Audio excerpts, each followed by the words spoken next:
Stvarnost je da se možemo promijeniti. Možemo promijeniti sebe. Možemo se predomisliti. Možemo promijeniti svoja srca. I stoga se svemir mijenja. Uvijek hodajte prema otvorenim vratima, a ako ti se zalupe u lice, šutni tu naivčinu i nastavi dalje. Ne žalim ni za čim. Sve se događa s razlogom, to je dio procesa ozdravljenja.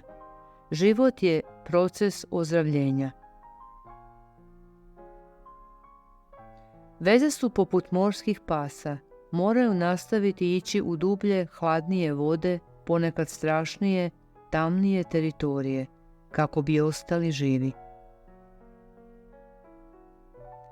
Ono što nam je svima zajedničko je uvažavanje dobrote i suosjećanja. Sve religije to imaju. Svi mi težimo ljubavi. Radije bih bio voljen nego da imam novac i sve te druge stvari. Nemam osjećaj za vrijeme i sanjar sam. Čitati vlastiti um znači gledati sebe i čitati svoju dušu. Mržnja postaje ljubav i to je put na kojem radim. Živio sam u New Yorku kada nisam imao ništa i živio sam u New Yorku kada sam imao novca, a New York se radikalno mijenja ovisno o tome koliko novca imate.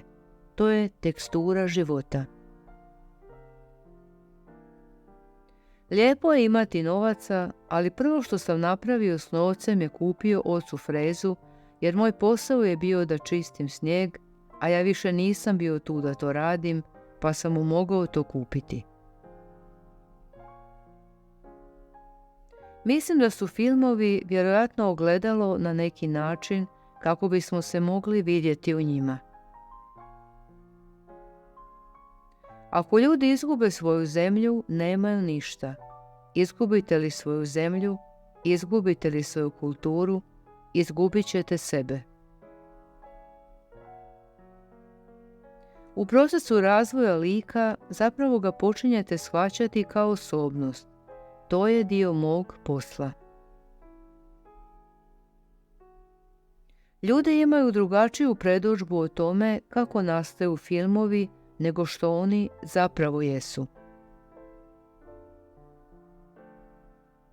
Svaka politička situacija ima mnogo strana.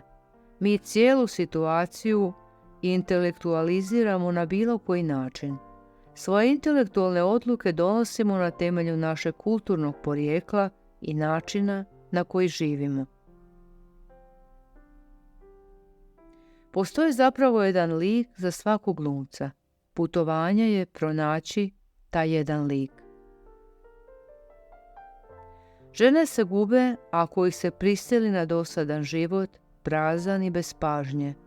Zabrini se zbog njene tišine, a ne zbog njezine vike. Ako je ljuta, još uvijek imaš vremena. Ako je umorna od svega, tada je kasno. Katkad je to teško, kada sretnete neprijatelja, kada se nađete u neočekivano teškoj situaciji, no i tada imate priliku učiniti preobrazbu. Primijetit ćete kako se javljaju negativne emocije i prije nego što preuzmu kontrolu nad vama, imate ih vremena transformirati.